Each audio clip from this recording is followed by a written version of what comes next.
Tetapi hari ini saya mau membawakan kepada saudara mengenai pelayanan sidang pertama, bagian yang ketiga.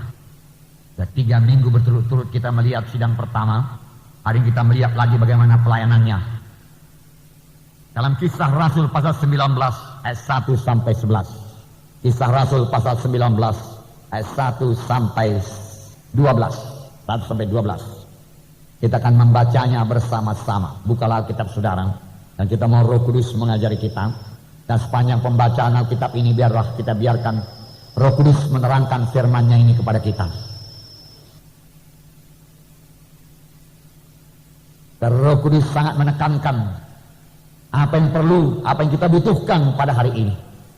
Apa yang akan kita kerjakan dalam hidup kekristenan kita. Sehingga semua kita memberi buah kepada Tuhan. Tuhan menuntut buah daripada kita masing-masing. Amin saudara. Bukan sekedar sampai keselamatan saja maksud Tuhan. Tetapi maksud Tuhan kepada kita semua yaitu supaya kita semua memberikan buah yang baik pada Tuhan. Mari kita membaca. Kisah 19 ayat 1 sampai 12. Ketika Apolos masih di Korintus, Paulus sudah menjelajah daerah-daerah pedalaman dan tiba di Efesus. Di situ didapatinya beberapa orang murid. Katanya kepada mereka, "Sudahkah kamu menerima Roh Kudus ketika kamu menjadi percaya?" Akan tetapi mereka menjawab dia, "Belum, bahkan kami belum pernah mendengar bahwa ada Roh Kudus." Lalu kata Paulus kepada mereka, "Kalau begitu dengan baptisan manakah kamu telah dibaptis?" Jawab mereka, "Dengan baptisan Yohanes." Kata Paulus, "Baptisan Yohanes adalah pembaptisan orang yang telah bertobat." Dan dia berkata kepada orang banyak bahwa mereka harus percaya kepada dia yang datang kemudian daripadanya, yaitu Yesus. Ketika mereka mendengar hal itu, mereka memberi diri mereka dibaptis dalam nama Tuhan Yesus. Dan ketika Paulus menumpangkan tangan di atas mereka, turunlah Roh Kudus ke atas mereka, dan mulailah mereka berkata-kata dalam bahasa roh dan bernubuat. Jumlah mereka adalah kira-kira 12 orang. Selama 3 bulan, Paulus mengunjungi rumah ibadat di situ dan mengajar dengan berani. Oleh pemberitaannya, ia berusaha meyakinkan mereka tentang kerajaan Allah. Tetapi ada beberapa orang yang tegar hatinya. Mereka tidak mau diyakinkan, malah mengumpat jalan Tuhan di depan orang banyak. Karena itu Paulus meninggalkan mereka dan memisahkan murid-muridnya dari mereka, dan setiap hari berbicara di ruang kuliah Tiranus. Hal ini dilakukannya 2 tahun lamanya, sehingga semua penduduk Asia mendengar firman Tuhan, baik orang Yahudi maupun orang Yunani. Oleh Paulus Allah mengadakan mujizat-mujizat yang luar biasa. Bahkan orang membawa sapu tangan atau kain yang pernah dipakai oleh Paulus dan meletakkannya atas orang-orang sakit, maka lenyaplah penyakit mereka dan keluarlah roh-roh jahat. Puji Tuhan. Saudara, inilah pelayanan Paulus yang sangat bersemangat. Pelayanan Paulus, saudaraku, yang tidak separuh jalan. Pelayanan Paulus yang dilaksanakannya sampai tuntas, sampai jiwa-jiwa menjadi murid sungguh-sungguh. Saudara, di sini dikatakan Paulus sampai di Efesus. Dahulu Efesus ini dilarang oleh Tuhan karena Efesus terletak di Asia. Pada perjalanan Paulus yang pertama, Paulus mencoba masuk ke Asia, tetapi ditegah oleh Roh Kudus. Syukurlah Paulus mendengar suara Roh Kudus dan mematuhi suara Roh Kudus. Ini merupakan kunci kepada kita untuk berhasil dalam pelayanan. Seharusnya semua anak-anak Tuhan harus mendengar suara Tuhan dan mematuhi suara Tuhan. Amin saudara. Firman Tuhan berkata, "Domba-dombaku mengenal suaraku." Bukan hanya mendengar suaraku, tapi mengenal. Suara siapa itu? Suara Tuhan Yesus atau suara roh-roh jahat yang lain? Sebagai anak-anak Tuhan, kita harus mengenal suara Yesus. Kita harus mengenal suara Roh Kudus dan mematuhi suara Roh Kudus. Inilah kunci keberhasilan pelayanan Paulus. Sebab dari mulanya, ketika Paulus bertemu dengan Yesus waktu itu dia masih bernama Saulus jalan ke Damsyik. "Siapakah engkau Tuhan?" "Akulah Yesus yang kau aniayakan. Apakah yang kau mau supaya aku perbuat?"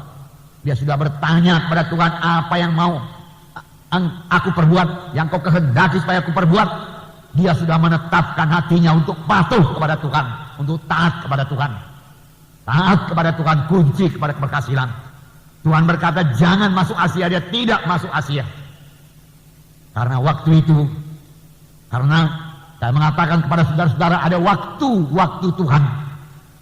Tuhan tahu daerah mana yang sudah siap diinjili, mana yang belum siap untuk diinjili. Tuhan tunggu sampai matang dulu. Roh Kudus bisa mempersiapkan jiwa-jiwa.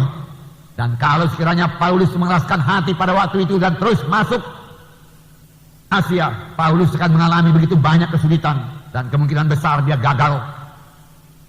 Kita perlu mendengarkan suara Tuhan.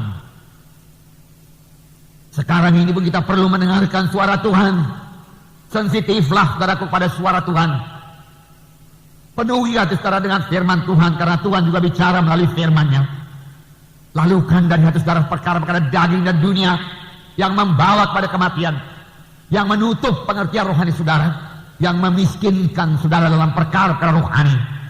Firman Tuhan berkata, pikirkan perkara yang di atas, cari perkara yang di atas. Ini memerlukan persekutuannya intim dengan Tuhan dalam doa saudara, saudara mendengarkan suara Tuhan. Kemudian pada waktu Tuhan memimpin Paulus ke Makedonia, di Eropa, Filipi, dan Tuhan berikan kemenangan. Minggu yang lalu sudah kita lihat. Tetapi kali ini sebenarnya dalam kisah 19 ini sudah kedua kalinya Paulus ke Efesus. Karena kisah 18 dikatakan dalam ayat 19, lalu sampailah mereka di Efesus. Paulus meninggalkan Priscilla dan Aquila di situ. Dia sendiri masuk ke rumah ibadah dan berbicara dengan orang-orang Yahudi. Rupanya dalam kisah 18 pun mereka sudah sampai ke Efesus. Tetapi kemudian Paulus kembali lagi melayani Efesus. Inilah pelayanan Paulus. Dalam kisah Rasul yang lalu kita melihat bagaimana Paulus dilempari dengan batu Listra. Kemudian dia lari ke Derbe. Kemudian saudara, Ikonium dan lain sebagainya. Kemudian setelah berapa waktu dia kembali lagi ke Derbe, kembali lagi ke Listra. Walaupun di Listra dia sudah dilempari dengan batu, dia saudaraku menanggung resiko, mau mengambil resiko kembali ke Listra untuk meneguhkan hati murid-murid supaya mereka kuat dan teguh dalam Tuhan. Perhatikan ini saudaraku, tujuannya tertulis dalam Alkitab supaya mereka kuat dan teguh dalam Tuhan, bertekun dalam iman. Dan yang ketiga yaitu Paulus menerangkan bahwasanya untuk masuk dalam kerajaan sorga kita harus mengalami banyak sengsara, mengalami banyak aniaya, banyak sengsara. Sengsara, aniaya, martir bukanlah hal yang mustahil pada zaman akhir zaman ini, saudaraku. Oleh sebab itu setiap anak-anak Tuhan harus kuat dan teguh dalam Tuhan. Kita datang kepada Tuhan Yesus untuk sampai kepada kerajaan yang kekal, yaitu sorga yang kekal, yang sudah disediakan Tuhan bagi saudara dengan rumahnya sekalian di sorga. Tetapi selama di dunia ini kita harus bertumbuh jadi murid Tuhan, dewasa dalam Tuhan. Jangan anak-anak, tapi bertumbuh menjadi dewasa, kuat dan teguh dalam Tuhan, bertekun dalam iman. Karena kan banyak goncangan-goncangan. Pujilah Tuhan, saudaraku. Nah, saudara, jadi saudaraku, Paulus saudaraku tahu pelayanannya di Efesus belum selesai. Tujuan Paulus yaitu menjadikan murid, bukan sekedar menjadikan petobat baru, bukan sekedar membawa mereka menjadi percaya membawa pada keselamatan saja. Itu sangat bagus dan memang harus dimulai dengan keselamatan. Tetapi ketahuilah saudaraku bahwasanya jiwa-jiwa yang baru selamat itu hanyalah bayi-bayi rohani yang tidak bisa bekerja buat Tuhan, yang tidak bisa melayani Tuhan. Paulus mau mereka bertumbuh menjadi dewasa, menjadi murid Tuhan, menjadi kuat dan teguh dalam Tuhan. Oleh sebab itu dia kembali lagi ke Efesus, bahkan dia menjelajah daerah-daerah pedalaman. Inilah semangat Paulus, inilah roh yang menyala-nyala yang ada pada Paulus, gerakan Roh Kudus yang luar biasa yang ada pada Paulus. Dan Roh Kudus yang luar biasa masih bekerja dalam kita sekarang. Bergeraklah, tidak ada yang mustahil, saudaraku. Saya bersuka cita mendengarkan kesaksian sidang Sibolga yang telah bergerak ke desa-desa yang lain sekitar Sibolga, saudaraku. Dan mereka bertekad pada tahun ini selesai seluruhnya Tapanuli Tengah. Itu tidak mustahil dan memang itu harus dilaksanakan. Nah, mereka akan mengadakan 4 kali kebaktian. Bagaimana dengan kita di sini, saudaraku? Apakah kita akan mengadakan 3 kali kebaktian? Hermina Hall ini sudah diserahkan kepada kita 1 hari penuh, saudaraku. Seharusnya 3 kali kebaktian mesti penuh. Dan ini bukanlah hal yang mustahil. Amin, saudara. Kalau kita masing-masing mau bertumbuh menjadi dewasa, kalau kita masing-masing mau menjadi saksi Tuhan, sebentar itu jadi, saudaraku. Kunjungi jiwa-jiwa. Paulus mengadakan kunjungan. Saya nggak tahu entah Paulus ini naik apa, boleh jadi kemungkinan bisa dia jalan kaki, saudaraku. Boleh jadi memakan waktu 1 hari berjalan kaki di tengah panas terik matahari, abu. Bukan jalan aspal seperti sekarang ini. Tidak ada kereta pada waktu, tidak ada minibus pada waktu itu. Dia jalan kaki untuk jiwa-jiwa. Dalam hatinya, aku menyampaikan panggilan Tuhan dalam hidupku yang telah menyelamatkan aku. Aku orang yang paling berdosa. Aku membunuhi orang Kristen dahulu. Harus kutebus. Harus lebih banyak orang selamat. Dia jalan, dia maju, dia bergerak dalam Roh Kudus. Kuasa Tuhan menyertai dia. Roh Kudus begitu memenuhkan dia karena dia penuh dengan kasih Tuhan. Dan kita baca tadi waktu dia meletakkan tangan atas 12 orang. 12 orang penuh dengan Roh Kudus. Begitu penuhnya Paulus, sehingga dengan mudah saja dia impartasi. Dia sampaikan Roh Kudus kepada mereka, saudaraku. Nah, mereka penuh dengan Roh Kudus. Saudara, itu bisa jadi bagi setiap anak-anak Tuhan yang rindu akan kuasa Tuhan. Jangan melayani tanpa kuasa Tuhan. Roh Kudus sudah diberikan supaya kamu oleh kuasa menjadi saksi bagiku. Yerusalem, Judea, hingga sampai ke ujung bumi, saudaraku. Saudara, sorga mengirimkan anaknya yang tunggal. Bapa mengirimkan Tuhan ke dunia ini anaknya yang tunggal supaya dunia bisa diselamatkan. Karena demikian Allah mengasihi isi dunia ini sehingga dikaruniakannya anaknya yang tunggal itu. Supaya barang siapa yang percaya kepadanya tidak binasa melainkan beroleh hidup yang kekal. Itu pengorbanan yang terbesar. Tanpa Yesus datang ke dunia ini semua manusia sudah berdosa. Dan upah dosa yaitu maut. Berarti semua manusia ke neraka. Tetapi Yesus, saudaraku, tidak sampai hati. Dia tidak gemar seorang pun binasa. Tapi Yesus mau supaya semuanya sampai kepada pertobatan. Itu keinginan Tuhan Yesus. Supaya jiwa-jiwa yang terhilang di sana sampai kepada keselamatan. Dan Tuhan mau memakai saudara buat itu. Tuhan mau melengkapi saudara untuk menyambut mereka, untuk menginjili mereka dan membawa mereka pada keselamatan. Amin. Sambutlah panggilan Tuhan ini bagi saudara. Semua anggota tubuh Kristus melayani. Saudaraku, firman Tuhan berkata, pohon rantingnya tidak berbuah ditebang. Bukan kamu yang memilih aku yang memilih kamu. Tuhan yang memilih saudara, supaya kamu pergi dan mengeluarkan buah, dan buahmu itu kekal adanya, supaya apapun yang kamu minta kepada Bapa dalam namaku, diberikannya kepadamu. Banyak doa-doa anak-anak Tuhan tidak dijawab oleh Tuhan. Salah satu sebabnya yaitu karena dia tidak memenangkan jiwa, tidak bergerak mengabarkan Injil, tidak memberi buah kepada Tuhan. Supaya kamu pergi, bukan menunggu di rumah, bukan menunggu di gereja, bukan menunggu di KKS. Supaya kamu pergi, bagaimana Paulus menjelajah daerah pedalaman dan menemui 12 orang murid. Supaya kamu pergi dan mengeluarkan buah, dan buahmu itu kekal adanya. Supaya apapun yang kamu minta kepada Bapa dalam namaku diberikannya kepadamu. Bagaimana supaya buah itu kekal adanya? Tidak cukup mereka sekali 2 kali saudara bawa ke gereja, tetapi jadikan mereka murid Tuhan. Baptis mereka dalam nama Bapa dan Roh Kudus. Ajari mereka menerima baptisan Roh Kudus.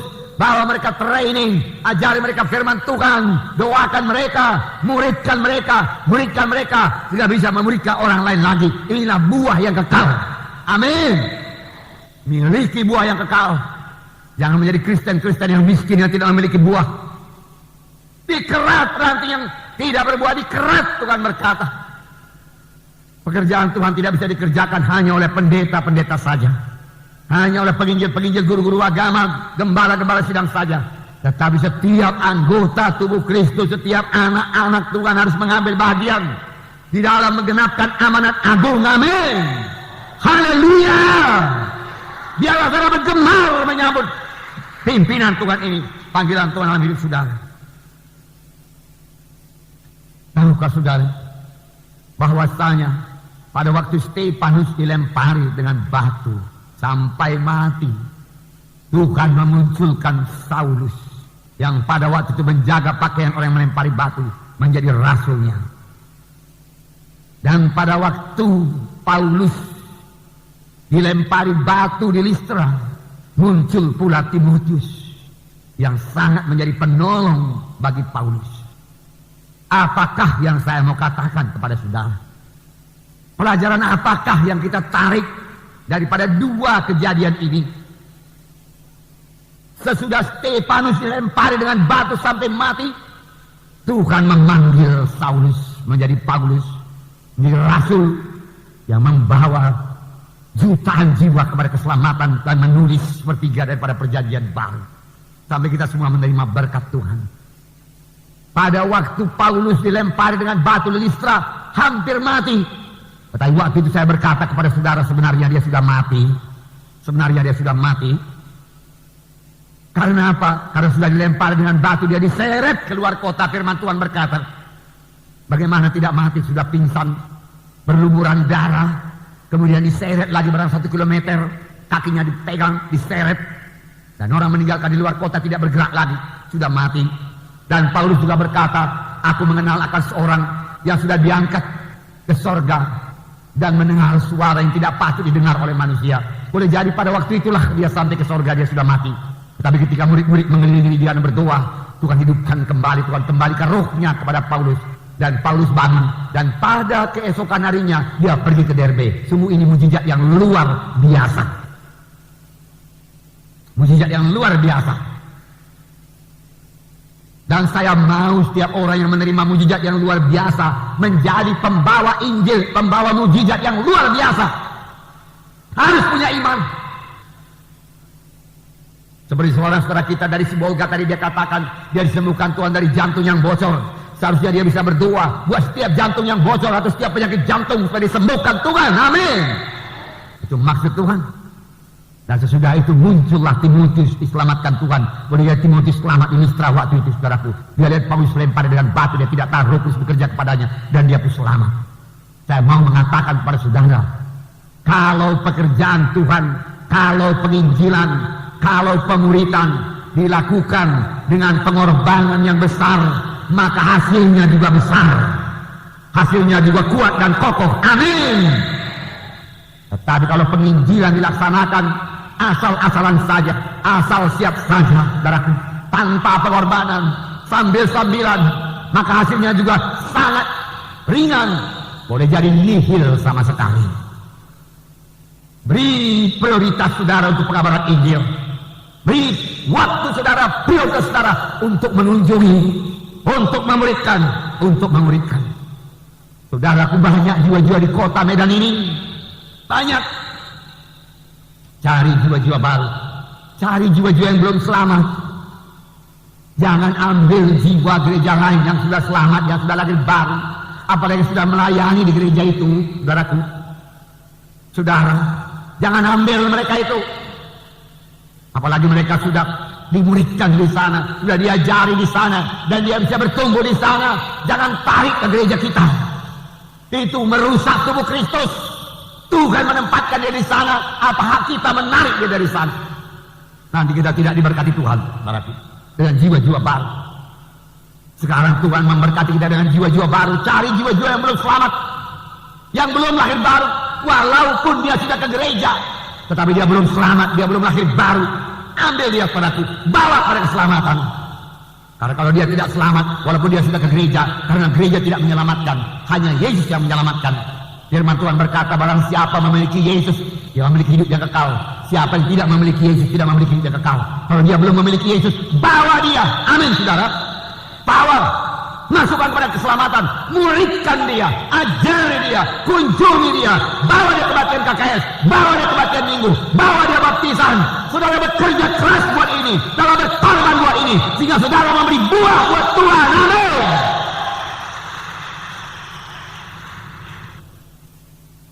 Dan demikian saja saudara, kota Medan bisa dimenangkan bagi Tuhan, saudaraku. Ada orang-orang yang mengunjungi jiwa-jiwa yang sudah lahir baru dari gereja lain, sudah melayani dari gereja lain, sudah dimuridkan di gereja lain,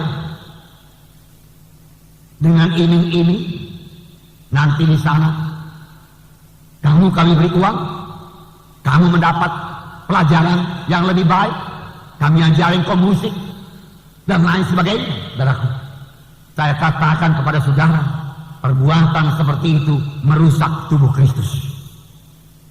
Ustaz Hating berkata, jaga persatuan gereja-gereja di kota Medan. Hamba-hamba Tuhan jangan bertengkar, jangan berkelahi. Gereja-gereja yang kompetisi. Cukup banyak jiwa-jiwa di kota Medan ini. Dengar suara Tuhan. Kepada siapa saudara harus bersaksi? Kepada siapa saudara harus bersaksi? Kalau dia katakan saya sudah singers di gereja ini, saudaraku nggak usah panggil lagi. Saya memainkan musik, saya tambohin di sana, nggak usah panggil, nggak usah panggil. Masih banyak jiwa-jiwa yang belum selamat. Suku Chinese perlu diselamatkan. Dengarkan suara Tuhan. Suku Batak ini tidak semua selamat. Batak Toba, Batak Karo, Batak Simalungun, Nias, Mandailing sana, saudara masih banyak yang terhilang. Jangan dulu pergi ke Ambon pada zaman sekarang ini. Saudaraku, bu, ini bukan waktunya untuk Ambon, bukan. Saudara, saya pikir-pikir apa saya salah Tuhan. Dahulu kami bicara Ambon Tuhan. Kalau kami pergi ke Ambon Tuhan, apakah masih sempat dulu kami berdoa sahabat sehingga tidak terjadi demikian rupa? Tapi saya juga menyadari kalau sekiranya kita memasuki Ambon pada waktu itu, waktu kita sangat sempit, tidak sempat membangun sidang, sudah terjadi kerusuhan. Jangan sampai terjadi demikian saudaraku di kota Medan ini. Oleh sebab itu, saya katakan kepada saudara, tolong Ambon dalam doa. Tolong. Kristen-Kristen di sana tahu berserah dan bersandar kepada Tuhan, mengerti akan kuasa Tuhan dan menyerahkan seluruh hidupnya kepada Tuhan. Bahwasanya saudaraku, daging tidak bisa dilawan dengan daging. Bahwasanya peperangan bukan melawan darah dan daging, tapi melawan roh-roh jahat di udara, kuasa-kuasa kegelapan di udara. Apakah mereka mengerti hal ini, saudaraku? Tetapi bagi kita masih ada kesempatan di kota Medan ini. Kita bisa berdoa. Sudah Heti sendiri berkata, bagaimana saya harus mengatakannya? Dia katakan, saya mendengar berita dari CNN, dia katakan bahwasanya di Ambon ada kerusuhan dan ada provokator-provokator di sana yang menyebabkan kerusuhan tersebut. Dan dia berkata dalam CNN itu ada beberapa kota-kota lain yang dituju oleh provokator ini membuat kerusuhan, salah satunya itu kota Medan, kita juga mengetahuinya. Tetapi sampai sekarang itu tidak terjadi karena anak-anak Tuhan berdoa. Biarlah kita terus berdoa dan terus berdoa dan terus berdoa dan terus berdoa. Segala maksud rencana provokator-provokator membuat kerusuhan, kegagalan, kepenjaraan dan lain sebagainya, perampokan itu gagal total. Amin. Kita bisa berdoa buat ini, saudara. Kita bisa berdoa. Dan kita harus berdoa buat ini. Amin, saudara. Harus berdoa. Kita harus berdoa buat pemerintahan kita. Kita kurang berdoa. Harap pada hari-hari yang akan datang kita lebih mengerti berdoa. Untuk ini lebih banyak lagi mengadakan peperangan rohani. Dan bukannya mengusir roh penyakit, bukannya mengusir roh pencuri, perampok, saudaraku. Itu roh yang kecil-kecil. Saudaraku, ada roh yang menguasai, saudaraku. Penghulunya dikatakan pemerintahan jahat. Dan itu kita perlu bersatu bersama-sama, saudaraku, untuk berdoa dan mematahkan semua rencananya, menggagalkan semua rencananya. Amin. Kita bisa melaksanakannya, saudaraku. Nah, puji Tuhan. Saudaraku, saya mau katakan pada saudara, dengarkan baik-baik, saudaraku. Kalau ada anak Tuhan yang pindah dari gereja semula, di mana dia selamat di situ, dimuridkan di situ, dan telah membuat komitmen kepada Tuhan, melayani di situ, sebenarnya dia sudah membuat satu janji kepada Tuhan untuk melayani dalam sidang tersebut. Dia telah bernazar kepada Tuhan untuk melayani di gereja tersebut. Kemudian dia pindah, maka dia telah melanggar nazarnya. Hati-hati. Tidak kebetulan saudara selamat dalam gereja kemenangan iman Indonesia ini. Saudara, apa alasan yang bisa diterima Tuhan untuk pindah dari satu gereja? Pertama, dalam gereja tersebut tidak ada keselamatan jiwa. Pindahlah dari situ. Kedua, dalam gereja tersebut dosa tidak ditanggulangi. Perzinahan, dosa kasar tidak ditanggulangi. Tidak didisiplin. Penyembahan berhala tidak ditanggulangi di situ. Tidak ada disiplin. Dibiarkan saja. Keluar dari situ karena kuasa Tuhan tidak akan ada di situ. Yang ketiga, kalau ada pengajaran sesat di situ, keluar.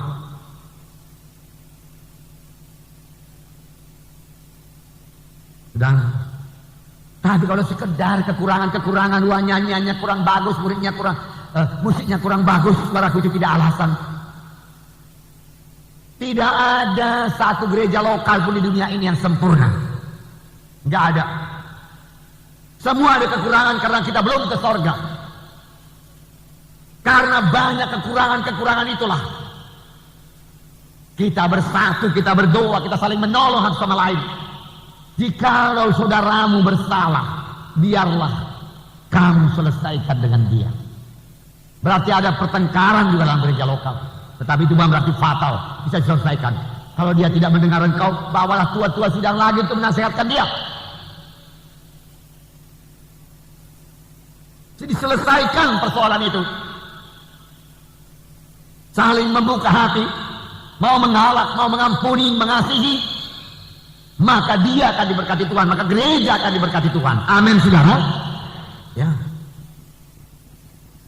saudara, hari yang kedua terakhir setting hari Jumat, saya tidak hadir kepada saya menyediakan firman Tuhan ini, tetapi Ibu Munti hadir dalam season pertama.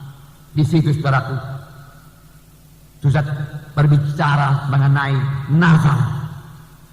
Sekali Susah setting ini, saudaraku, sakit sinusitis. Lalu dia berdoa kepada Tuhan, Tuhan sembuhkan saya Tuhan. Aku percayakan kuasa bilurmu Tuhan.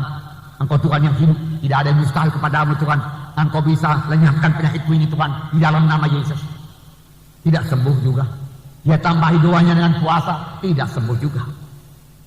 Kemudian dia bertanya kepada Tuhan, apa salahku ini Tuhan? Makanya penyakitku ini tidak sembuh. Tuhan berkata kepada dia, engkau tidak menepati janjimu. Janji apa Tuhan? Ada temanmu, dahulu kalian bernazar untuk saling mendoakan, saling menolong, saling membantu dalam segala perkara. Tetapi engkau melupakan dia. Dan memang benar, ada temannya yang sudah pindah ke Afrika.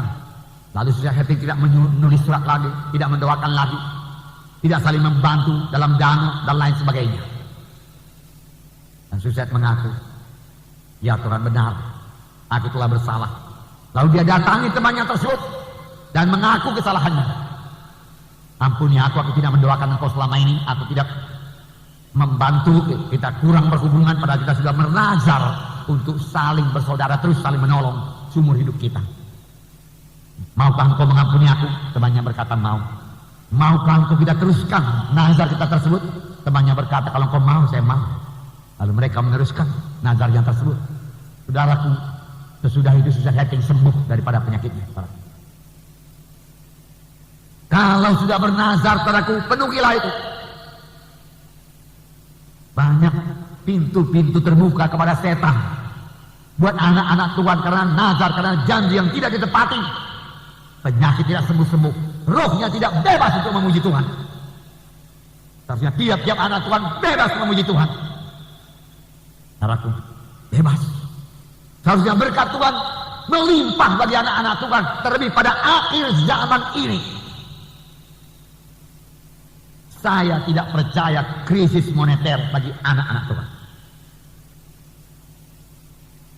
Anak-anak Tuhan harus bebas dari krisis moneter. Amin.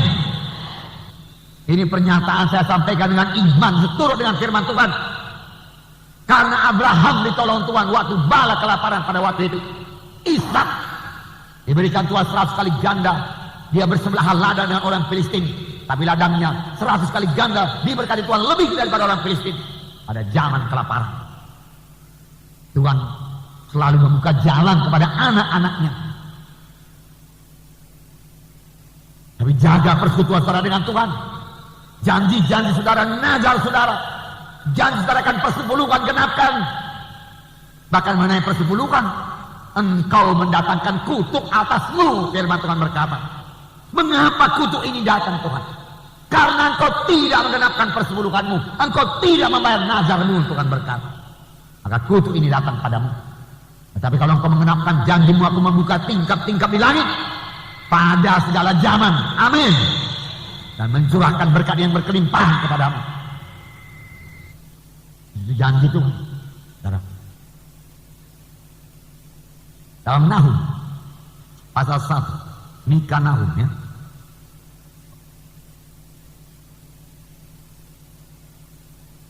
Ini jalan keberkatan. Ayat 15. Nahum 1:15. Lihatlah, di atas gunung-gunung berjalan orang membawa berita, yang mengabarkan berita damai sejahtera. Rayakanlah hari rayamu, hai Yehuda. bayarlah nazarmu, sebab tidak akan datang lagi orang dursila menyerang engkau. Ia telah dilenyapkan sama sekali. Kalau engkau membayar nazarmu, orang dursila tidak akan datang sama sekali. Kejahatan tidak akan datang, penyakit tidak akan datang, kelemahan tidak akan datang, kegagalan tidak akan datang. Firman Tuhan berkata dalam buku Ulangan, jikalau engkau sungguh-sungguh mendengarkan suara Tuhan Allahmu dan berbuat barang yang berkenan kepadanya, maka segala berkat ini akan datang padamu dan menjadi milikmu. Tuhan berkata, ini firman Tuhan, ya dan amin. Amin. Saudara, saya mau mengatakan kepada saudara, lebih baik saya bacakan lebih dahulu, saudaraku, dalam Bilangan 30 ayat 2. Tapi kalau saya lupa nanti mengatakannya, harus ingatkan saya. Bilangan 30 ayat 2. Apabila seorang laki-laki bernazar atau bersumpah kepada Tuhan sehingga ia mengikat dirinya kepada suatu janji, maka janganlah ia melanggar perkataannya itu. Haruslah ia berbuat tepat seperti yang diucapkannya. Jangan dikurang-kurangi, tepat seperti yang diucapkannya. Saudara, saya mau meneguhkan saudara, ini yang mau saya katakan. Para mahasiswa Institut Alkitab Rema, pada waktu mereka memasuki Institut Alkitab Rema, mereka menandatangani satu perjanjian, satu nazar, dengan berkata, saya hanya membangun gereja kemenangan iman Indonesia.